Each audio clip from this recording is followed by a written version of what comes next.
많은 사람들이 아메리칸 드림을 이야기합니다. 노력하면 성공할 수 있고 열심히 일한 만큼 평온한 삶을 누릴 수 있는 곳. 그래서 미국을 흔히 기회의 땅이라고 부르죠.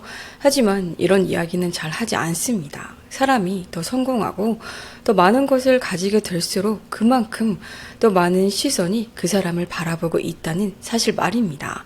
그리고 때로는 그중 가장 위험한 시선이 바로 같은 식탁에 앉아있는 사람에게서 시작되기도 합니다. 지구 반대편 서로 다른 곳에서 벌어진 사건이지만 이 이야기는 결국 하나의 불편한 질문으로 이어집니다. 우리가 친절하게 살고 다른 사람을 도우며 살아간다면 정말로 재앙을 피할 수 있을까요? 오늘 영상에서는 믿기 어려울 만큼 잔혹했던 한 가족의 사건을 함께 살펴보려고 합니다. 그리고 이야기를 따라가다 보면 우리는 결국 한 가지 사실을 깨닫게 됩니다. 세상에서 가장 어두운 곳은 깊은 바닷속이 아니라 어쩌면 인간의 마음속일지도 모른다는 사실을 말입니다.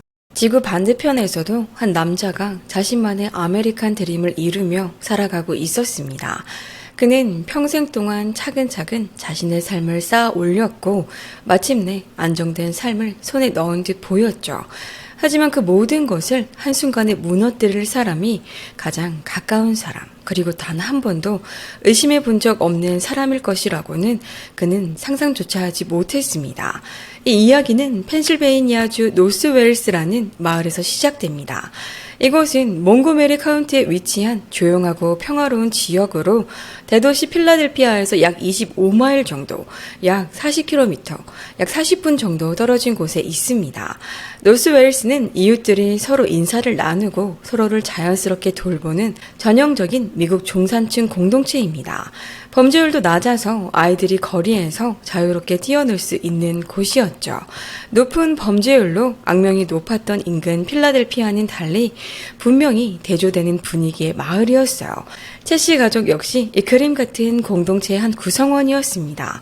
1세대 이민자였던 로버트 채와 제니스 채 부부는 이곳에서 안정적이고 편안한 삶을 살아가고 있었어요. 부부에게는 이미 성인이 된 두 자녀가 있었어요. 25세의 아들 리차드 채와 23세의 딸 민나 채였습니다. 아들 리차드는 아버지가 운영하던 뷰티 서플라이 사업을 돕고 있었고요. 민나는 대학을 졸업한 후 가족과 함께 거주하고 있었습니다. 이처럼 안정적인 환경 속에서 자란 리차드에게는 편안한 삶이 너무나도 자연스러운 것이었어요. 마치 삶이라는 것이 원래 이렇게 흘러가는 것이라고 느껴질 정도였죠. 하지만 그의 아버지 로버트 채에게는 이 안정된 삶은 전혀 다른 의미였습니다. 그에게 이 평온함은 그냥 주어진 것이 아니라 자신의 모든 것을 걸고 싸워서 겨우 얻어낸 결과였기 때문입니다. 사실 로버트 채의 원래 이름은 최종원이었습니다. 그는 1951년경 한국의 가난한 시골 마을에서 태어나 아무것도 없는 곳에서부터 자신의 삶을 시작한 사람이었어요.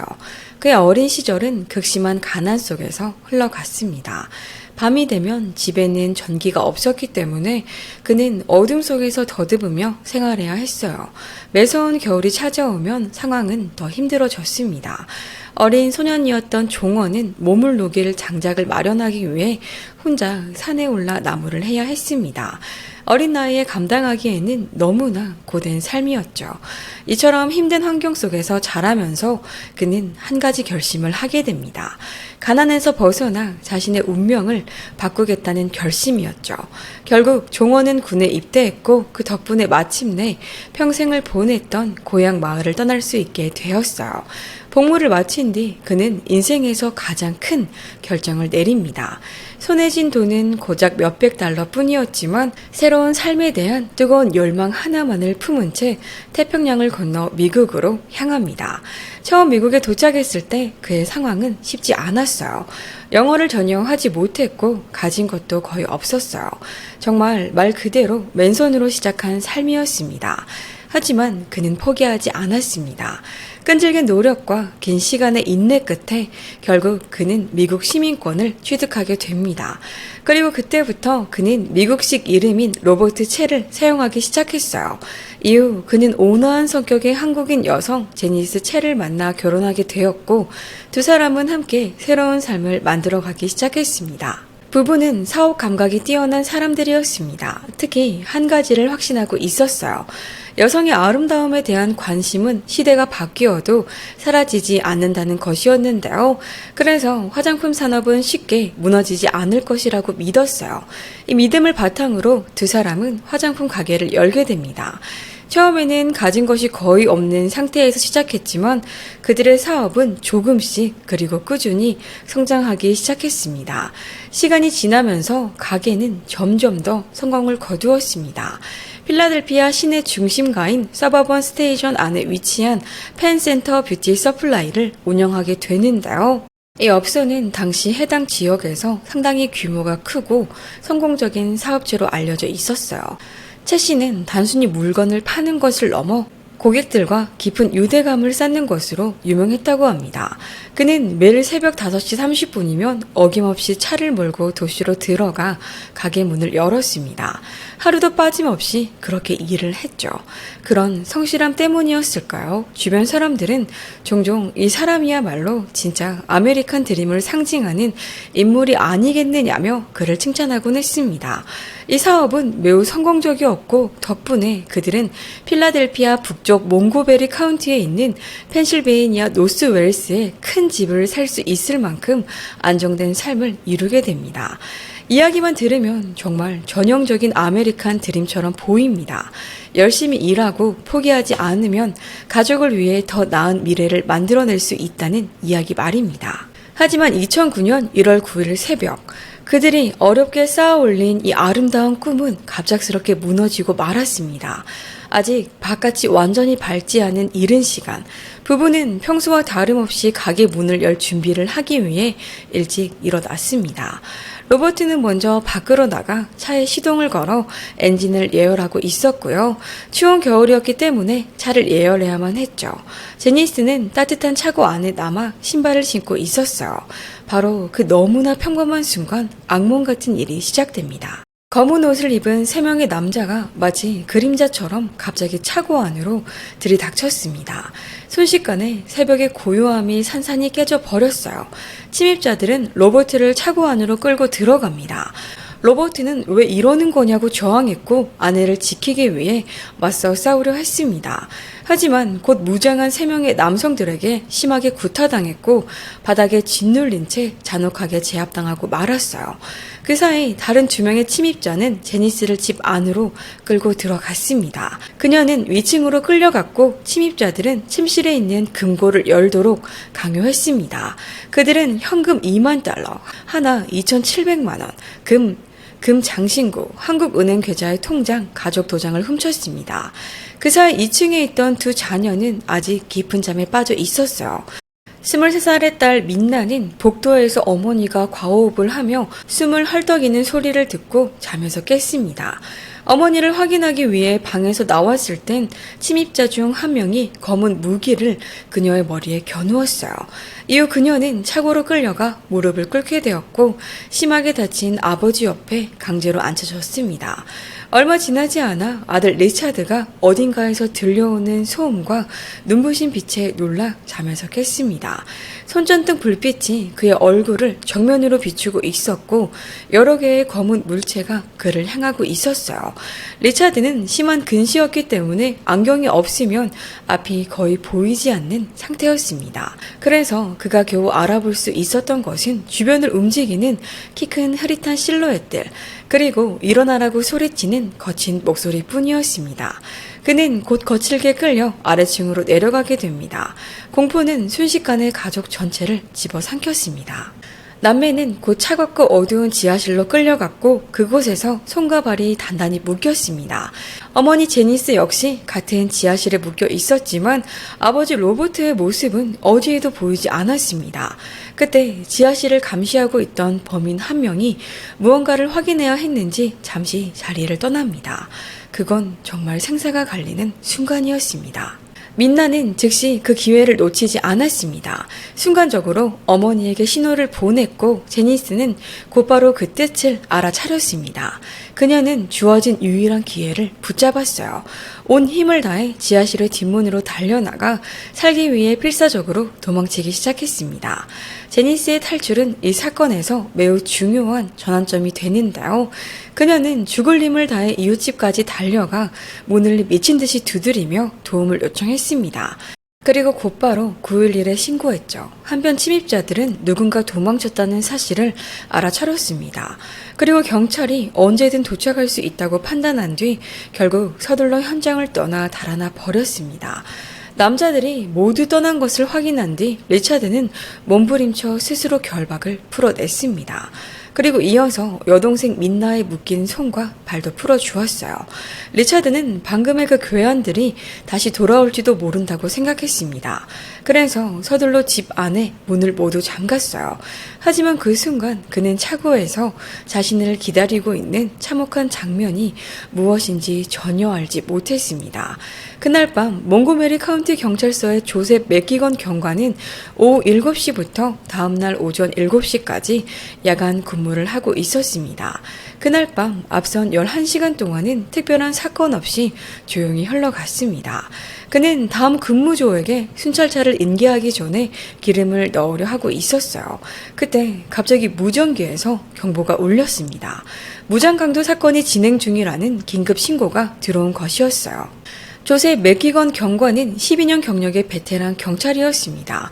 경력 초기에 그는 필라델피아 경찰서에서 근무하며 상상할 수 있는 거의 모든 종류의 폭력을 목격했던 사람이었습니다. 평소 그의 아내와 가족의 안전과 마음의 평화를 위해 좀 더 조용한 마을인 노스웨일스로 정근을 가자고 그를 설득하기도 했죠. 하지만 그날 아침 로버트의 집으로 향하던 그는 눈앞에 펼쳐질 상황이 마치 과거의 어두운 시절로 다시 돌아가는 것처럼 느껴졌습니다. 현장에 도착했을 때 아내 제니스는 극도의 공포 상태에 빠져 있었습니다. 머리카락에는 여전히 덕테이프 조각이 붙어 있었고 눈에는 공포가 가득했죠. 그녀는 통제할 수 없을 정도로 비명을 지르며 남편을 구해달라고 경찰에게 애원했습니다. 맥기건 경관은 망설이지 않았어요. 그는 잠겨있던 정문을 발로 차고 집 안으로 들어갔습니다. 하지만 집 안은 이상할 만큼 조용했습니다. 보통의 난폭한 강도 사건 현장에서 볼 수 있는 난장판이나 심한 혼란의 흔적은 보이지 않았던 거죠. 맥기건 경관은 무기를 꺼내 들고 조심스럽게 위층으로 올라갑니다. 그리고 여전히 충격에 빠져있던 리차드와 민나를 발견했습니다. 아이들이 다치지 않았다는 것을 확인한 뒤 경찰은 두 남매의 안내를 따라 차고 쪽으로 향합니다. 세탁실로 이어지는 복도 벽에는 핏자국이 튀어 있었고 그것만으로도 앞으로 더 끔찍한 장면이 기다리고 있음을 직감하게 했습니다.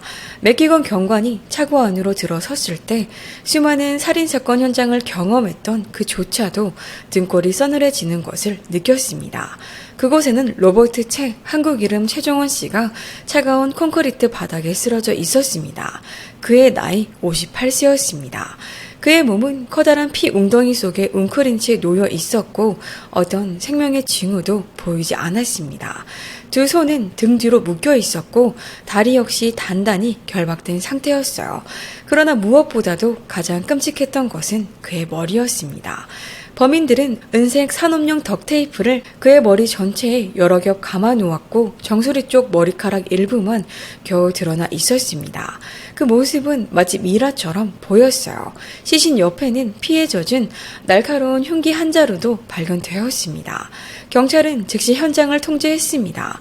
그리고 증거물이나 범인들이 버리고 간 물건을 찾기 위해 K9 부대와 소방서를 불러 주변 수색을 시작했죠. 하지만 수색은 아무런 성과도 거두지 못했어요. 이 사건을 수사하기 위해 형사 마이클 산타렐리도 긴급히 호출되었습니다.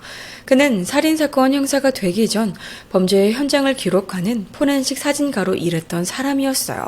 그래서 잔혹한 현실을 차갑고 흔들림 없는 시선으로 기록하는 데 익숙한 사람이었죠. 하지만 이번에는 단순히 보이는 것을 기록하는 것이 아니라 그 이면에 숨겨진 진실을 밝혀내야만 했습니다. 수사가 시작된 뒤 산타렐리는 가족 중 남은 3사람을 만나 상세한 면담을 진행했습니다. 극심한 정신적 충격 속에서도 제니스와 민나는 사건 해결에 중요한 단서를 제공했습니다. 그들은 공격자들의 얼굴을 분명히 보았다고 말했어요. 침입자들은 마스크를 쓰고 있지 않았다고 합니다. 가족의 진술에 따르면 범인들은 어두운 후드티를 입은 흑인 남성들이었습니다. 그중 한 명은 덩치가 크고 힘이 좋아 육체적으로 매우 위압적인 인상이었고, 다른 한 명은 더 마른 체형에 눈에 띄는 수염이 있었다고 해요. 이처럼 구체적인 진술을 바탕으로 경찰은 빠르게 용의자 2명의 몽타주를 제작했습니다. 이후 진행된 부검에서는 로버트가 흉기에 의한 상처나 총격으로 숨진 것이 아니라는 사실이 밝혀졌습니다. 그의 공식 사인은 질식사였습니다. 하지만 이것은 단순히 숨을 막아 죽인 사건이 아니었어요. 얼굴과 머리에 가해진 심한 둔기 외상으로 인해 코와 입 안에서 대량의 출혈이 발생했고, 입은 테이프로 막혀 있었으며 코 안은 응고된 피로 막혀 있었습니다. 결국 그의 피가 폐로 흘러들어가 자신의 피로 인해 질식사한 것으로 밝혀졌습니다. 검시관은 또한 로버트가 구타를 당하기 전에 이미 테이프로 결박되어 있었을 것이라고 결론 내렸습니다. 출혈이 심해지기 시작하면 테이프가 피부에 제대로 붙기 어렵기 때문인데요. 즉 로버트는 공격을 당할 당시 완전히 무방비 상태였다는 의미였죠. 처음에 경찰은 이 사건을 단순한 무장강도 사건으로 보았습니다. 가족은 현금과 보석, 명품 가방, 그리고 금고 안에 있던 돈까지 모두 도난당했습니다. 상당한 재산이 사라진 것은 사실이었어요. 하지만 살인으로까지 이어진 폭력의 수준은 이 사건이 단순한 우발적 범죄라고 보기에는 지나치게 잔혹했던 겁니다. 수사관들은 로버트 가족의 금고 안에 15,000달러가 넘는 현금이 있었다는 사실도 확인했습니다. 그리고 바로 그 점이 수사관들에게 또 하나의 불길한 의문을 남기게 됩니다. 범인들이 단순히 운이 좋아 그렇게 큰 돈을 찾아낸 것일까요? 아니면 애초부터 그 집에 거액의 현금이 보관되어 있다는 사실을 알고 있었던 걸까요? 만약 이 범행이 계획된 것이었다면 그 집은 분명 미리 감시를 받고 있었을 가능성이 큽니다. 경찰은 곧바로 이웃들을 상대로 광범위한 조사를 시작했습니다. 그리고 그 과정에서 한 쓰레기 수거차 운전사가 중요한 단서를 제공했어요. 그는 사건이 발생하기 며칠 전 로버트 가족의 집 앞에 차 한 대가 세워져 있었고, 그 안에는 흑인 남성 3명이 타고 있었으며 집을 유심히 바라보고 있었다고 말했습니다. 이 진술은 로버트 가족이 누군가의 표적이 되어 감시당하고 있었을 가능성을 더욱 뒷받침해 주었습니다. 경찰은 범인들이 로버트 가족이 운영하던 화장품 가게에서부터 집까지 미행했을 가능성도 있다고 판단했는데요. 수사관들은 곧바로 가게의 CCTV 영상을 확보했습니다. 그리고 그 영상 속에서 수상하게 어슬렁거리는 2 남성을 발견하게 됩니다. 그들은 아무것도 사지 않았고 어떤 질문도 하지 않았어요. 대신 매니큐어 진열대를 보는 척하면서 직원들의 움직임을 유심히 관찰하고 있었던 겁니다. 그들의 외모는 로버트 가족이 진술한 범인의 인상착의와 매우 비슷했습니다. 하지만 로버트 가족이 그 영상을 직접 확인했을 때 그 2 남성이 집에 침입했던 범인들이라고 확실하게 지목할 수는 없었습니다. 처음에는 가장 유력해 보였던 단서가 순식간에 또 하나의 막다른 길로 바뀌고 만 것입니다. 그 무렵 과학수사 전문가들이 이 사건에 작은 희망을 하나 가져왔어요. 그들은 하나의 대담한 가설을 제시했는데요. 만약 범인들이 가위를 사용하지 않고 덕트 테이프를 손으로 찢었다면 그 과정에서 이빨로 테이프를 물어뜯었을 가능성이 높다는 판단이었습니다. 이 이론을 바탕으로 감식팀은 테이프가 찢어진 가장자리를 정밀하게 조사했어요. 그리고 예상대로 찢어진 부분에서 미량의 침을 채취하는 데 성공했죠. 게다가 차고의 피 웅덩이 속에서 발견된 검은 고무장갑 조각에서는 손가락 끝에 피부 조직도 추출할 수 있었습니다. 이 두 생물학적 샘플은 서로 다른 두 사람의 것으로 확인돼요. 즉 경찰은 이제 로버트의 살해에 직접 가담한 두 침입자의 생물학적 단서를 확보하게 된 것이었습니다. 한 명은 그를 결박한 인물, 또 다른 한 명은 그를 폭행한 인물로 보였습니다. 하지만 냉혹한 현실은 경찰에게 이 DNA를 대조할 용의자조차 아직 없었다는 점이었습니다. 수사가 답보 상태에 빠져있던 가운데 필라델피아 지역에서 아시아계 미국인들을 노린 연쇄 범죄가 한 검사의 주목을 끌었습니다. 그 검사는 펄김이라는 인물이었습니다. 그녀는 취약한 피해자들이 연루된 사건을 전문적으로 다루는 검사였어요. 한국계 미국인이기도 했던 펄김은 이민자 공동체가 겪는 어려움을 누구보다도 잘 이해하고 있었고 동시에 그 공동체에 대한 깊은 자부심도 가지고 있었습니다. 사건 수사 당시 몽고메리 카운티 검찰청에 재직했던 그녀는 한인사회와 수사기관 사이에 중요한 가구 역할을 해왔습니다. 사건 초기 충격에 빠진 유족들을 지원했고 한인사회에 수사 진행 상황을 전달하는 역할도 맡았죠. 또한 그녀는 당시 필라델피아 일대에서 아시아계가 운영하는 업소를 노린 강도 사건이 급격히 늘어나고 있었다고 지적했습니다. 불과 2달 사이에 약 15건의 유사한 사건이 발생했던 것인데요.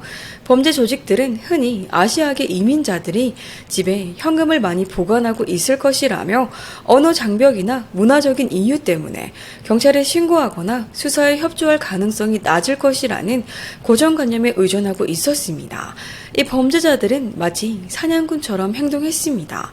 아시아계가 운영하는 식당이나 식료품점, 미용용품 가게를 감시한 뒤 업주를 집까지 미행했고 그 후 강도 범행을 저지르는 방식이었습니다. 채씨 가족에게 일어난 이 일도 이 범죄 패턴과 매우 비슷했습니다. 섬뜩할 정도로 말이죠. 하지만 수사관들이 사건들을 더 자세히 비교해보자 결정적인 차이점 하나가 드러났습니다. 다른 아시아계 대상 강도 사건에서는 범인들이 대체로 마스크를 착용하고 오직 돈을 훔치는 데만 집중했습니다. 피해자들을 위협하기 위해 총기를 사용하기는 했지만 대부분 곧바로 도망치는 방식이었습니다. 사망자가 발생하는 경우는 매우 드물었던 것인데요. 하지만 채씨 가족 사건에서는 범인들이 마스크조차 쓰지 않았던 것입니다. 자신들의 얼굴을 그대로 노출한 채 유난히 극단적인 폭력을 사용했던 것이었죠. 이처럼 신분을 숨기려는 최소한의 노력조차 하지 않은 점은 수사관들을 오싹하게 만들었습니다. 범죄 심리학에서 이런 행동은 종종 아주 끔찍한 결론을 암시합니다. 즉 범인들이 애초에 목격자를 한 명도 살려둘 생각이 없었다는 뜻인데요. 범인들이 마스크를 쓰지 않은 이유는 집 안에 있던 모든 사람을 제거할 계획이었기 때문일 수도 있었습니다. 만약 제니스가 그 순간 탈출 기회를 붙잡지 못했다면, 만약 그녀가 제때 이웃집까지 도망치지 못했다면 채씨 가족 4명 전원이 목숨을 잃었을 가능성도 있었던 거죠.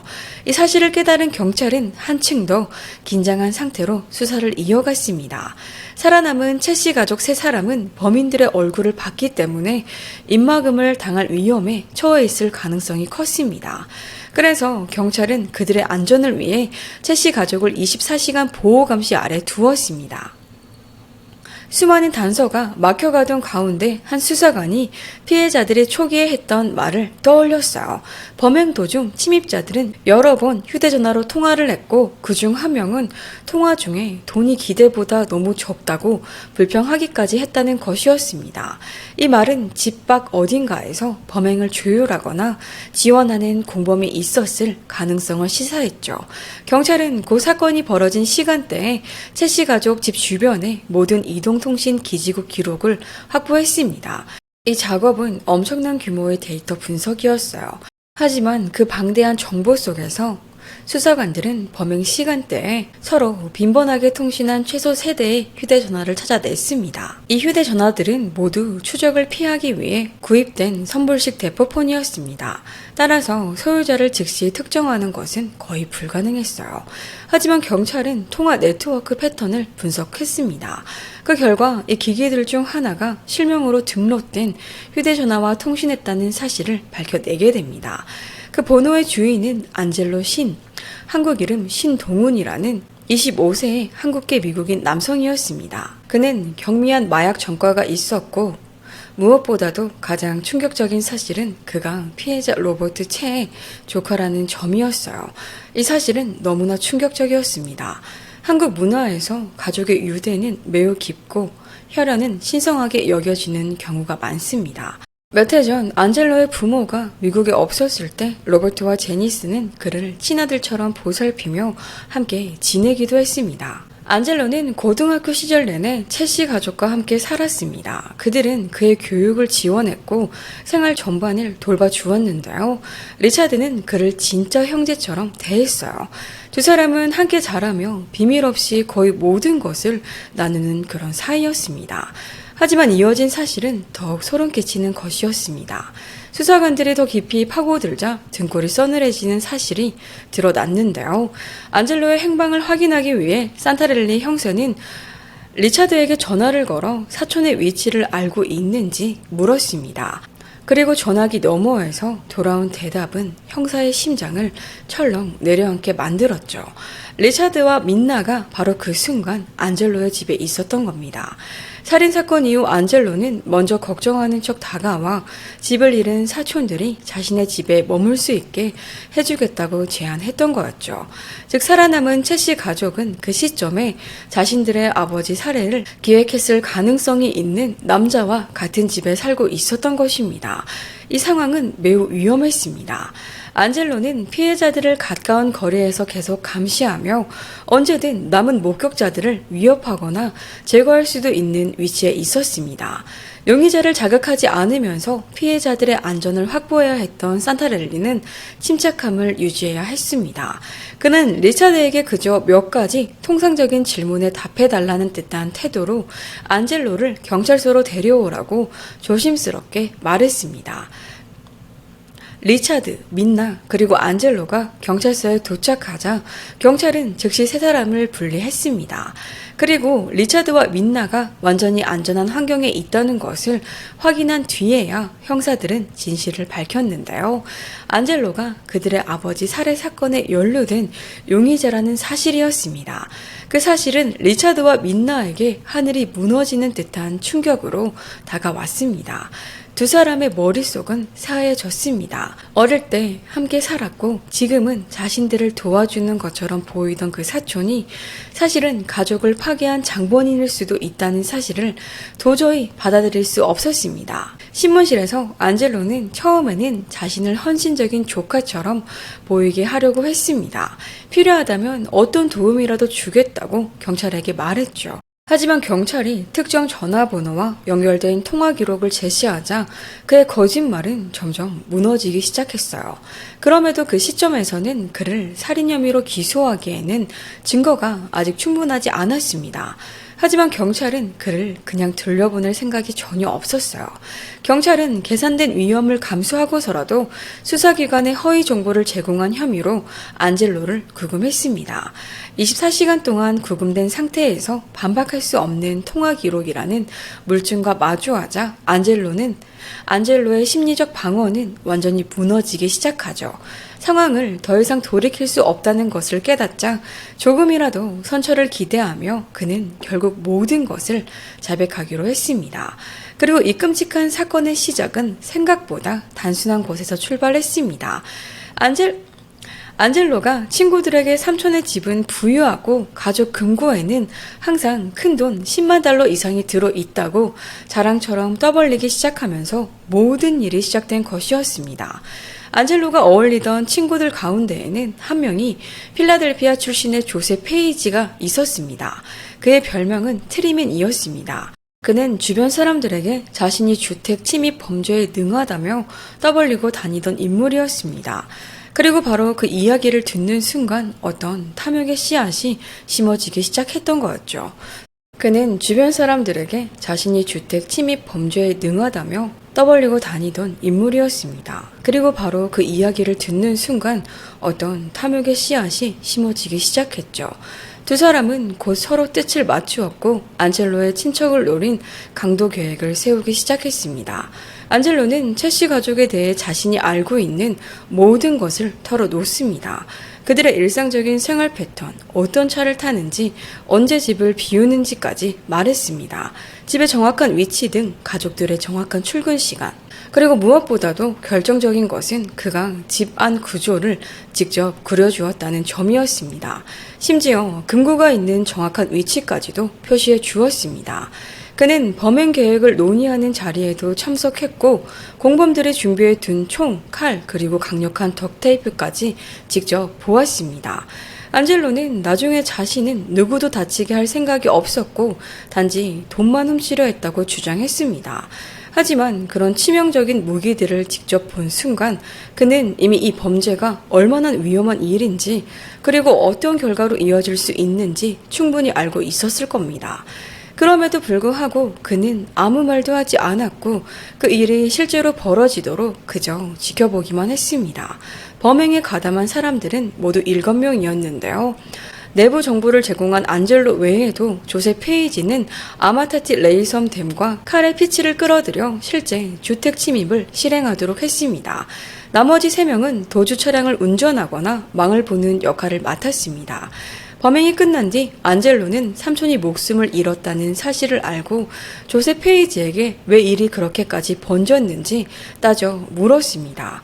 하지만 페이지의 관심은 전혀 다른 곳에 있었습니다. 그는 오히려 전화로 훔친 현금이 예상보다 훨씬 적었다며 분통을 터뜨렸죠.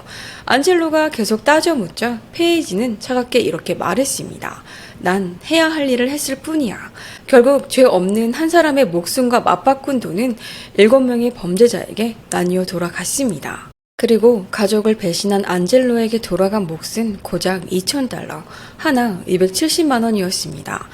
그 $2,000를 위해 그는 자신을 친아들처럼 돌봐주던 삼촌의 목숨을 빼앗았고 숙모에게서는 남편을, 사촌들에게서는 아버지를 앗아가 버렸습니다. 그리고 결국 자신의 인생마저 감옥 속에 가두는 선택을 하고 말았습니다. 선고 공판에서 판사는 가해자들에게 매우 이례적으로 강한 어조의 훈계를 남겼다고 해요.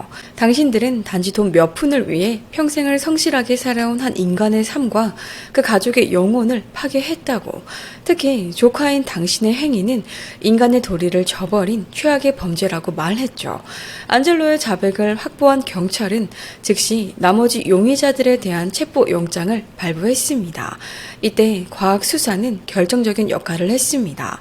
체포된 용의자들에게서 채취한 생물학적 샘플은 범죄 현장에서 발견된 덕트 테이프와 장갑에서 나온 DNA와 완벽하게 일치했습니다. 장갑 안쪽에서 발견된 피부 조직은 주범 가운데 한 명인 조셉 페이지의 것이었어요. 그리고 테이프에서 검출된 침은 아마다티 레이섬과 연결되었습니다. 이 증거는 바로 이 두 사람이 로버트를 직접 공격하고 결국 그의 목숨을 잃게 만든 인물들이라는 사실을 분명히 보여주었습니다. 2009년 9월 안젤로는 3급 살인 혐의에 대해 유죄를 인정했고 징역 20년에서 40년형을 선고받았습니다. 주요 실행범이었던 조셉 페이지와 아마타티는 법정에서 자신들을 변호하려 했지만 압도적인 증거 앞에서 그들의 주장은 설득력을 잃었습니다. 결국 두 사람 모두 2급 살인 유죄 판결을 받은 가석방 없는 종신형을 선고받았습니다. 도주를 도운 줄리어스 와이즈와 로버트 인먼 역시 범행 가담 사실 때문에 3급 살인 유죄 판결을 받았습니다. 하지만 안타깝게도 집 안으로 들어온 세 번째 침입자로 지목되었던 캐리 피치는 증거 불충분으로 배심원단으로부터 결국 무죄 판결을 받았습니다.